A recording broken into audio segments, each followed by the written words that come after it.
Hi guys! Welcome back again to my channel at kung bago ka pa lang dito ay subscribe mo na yan at pindutin mo na din yung notification bell para lagi kang maging updated sa mga next uploads ko. At kung bago ka pa lang dito ay pwede kang sumali sa my GCash giveaway ko. And for today's video nga pala ay may share na naman ako sa inyo at re-review natin ang panibagong loan application at tingnan natin kung ito ba ay makakatulong sa mga nangangailangan ng pera or patuloy lang na ibabaon sa may utang. So kung nakikita nyo na yung loan application na to is pwedeng panoorin nyo muna yung video na to bago kayo mag-share ng mga personal information nyo. Para malaman nyo na din kung legit ba or hindi. So tara, samahan nyo ako mag-review.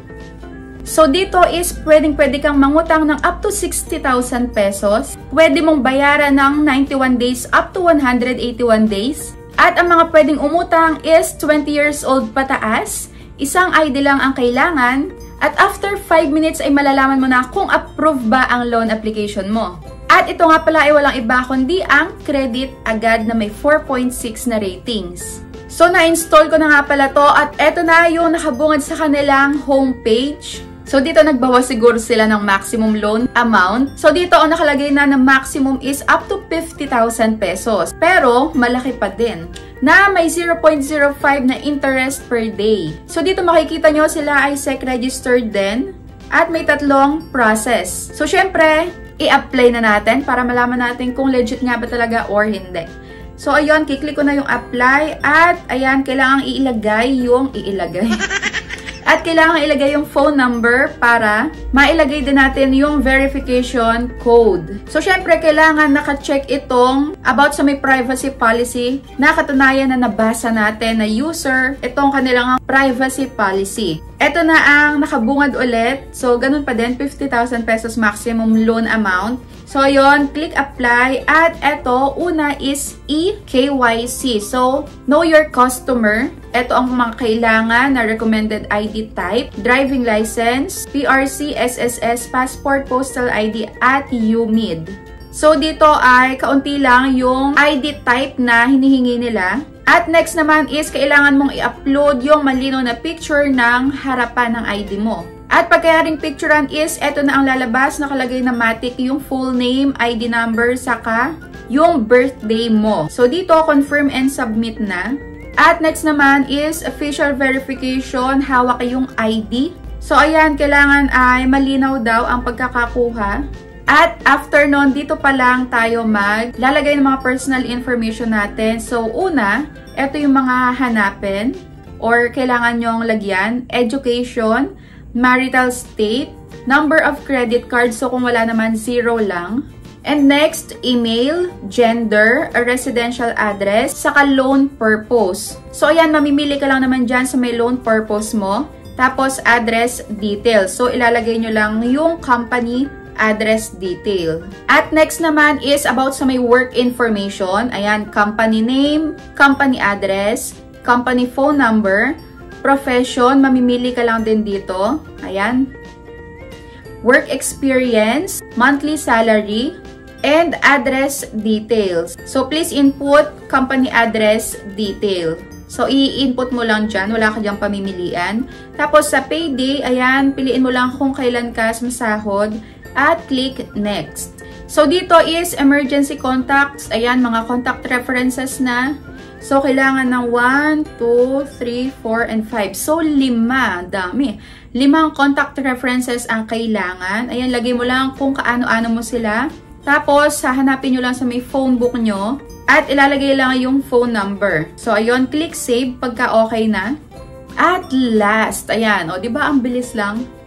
So, dito, dalawa din ang pamimilian, e-wallet saka bank. So, dito sa may e-wallet, ayan, select your recipient e-wallet. So, dito mo na nga matatanggap yung ilo-loan mo.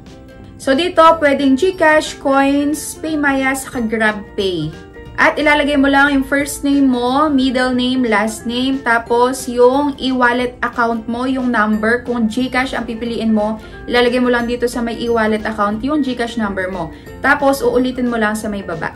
And click submit na. So, dito naman sa may loan confirmation na, OMG, so dito ang pinaka-maximum na loan amount for first-time user is 2,000 pesos. At nakalagay din dito yung recipient account. Kaya makikita nyo kung tama ba yung nailagay nyo or na-input nyo na GCash account number nyo. Tapos sa loan term is nakalagay 121 days. At eto na nga po yung loan details. So dito, interest 0, service fee is 760, and other fee is 0. Kaya ang amount na marireceive sa may 2,000 pesos is 1,240 pesos. So ayun, hindi mo po buong marireceive yung 2,000 pesos, 1,240 lang. At dito sa my repayment schedule is dalawang bigay nga po. Yung una is 1,980. Tapos yung pangalawang installment naman is 20 pesos. O diba ang tagal mong babayaran yung 20? So fake news dito na hahatiin yung niloan mo ng dalawang bigay. So ayun, fake news nga. At dito po is 7 days lang din after mong ma-loan ito, kaya kailangan on or before due date ng 7 days nga. Short term kasi itong credit agad, kaya ayun, mauobliga ka talagang bayaran kung ayaw mong matawagan ng matawagan at matext ng matext. Kailangan bayaran agad. So ayun, syempre, kung kayo, nasa sa inyo na kung ipagpapatuloy nyo pa yung paglo-loan nyo dito sa may loan application na to. Ito ay for emergency purposes. Nasa sa inyo din dahil hindi nyo to magagamit ng 2,000 pesos talaga kung 2,000 yung pinakakailangan nyo. So, kukulangin pa din kayo. At pag pinindot mo yung contract loan, so dyan nakalagay yung repayment plan nyo. Yung amount, saka yung date kung kailan kayo magbabayad. Kaya hindi kayo malilito dito, makikita nyo agad na short term ang pagbabayad lang dito. Huwag nyo na palampasin ng 7 days or higit pa dahil may harapan lang din kayo. So, yun lang. Make sure na bago kayo mag-loan sa mga loan application na nakikita nyo online, dapat ay nanonood muna kayo ng mga nagre-review or magbasa kayo ng mga review sa mga loan application nila bago kayo mag-try. Dahil maraming legit na loan application na talagang matutulungan kayo na nangangailangan ng pera. So, yun lang. Thank you for watching.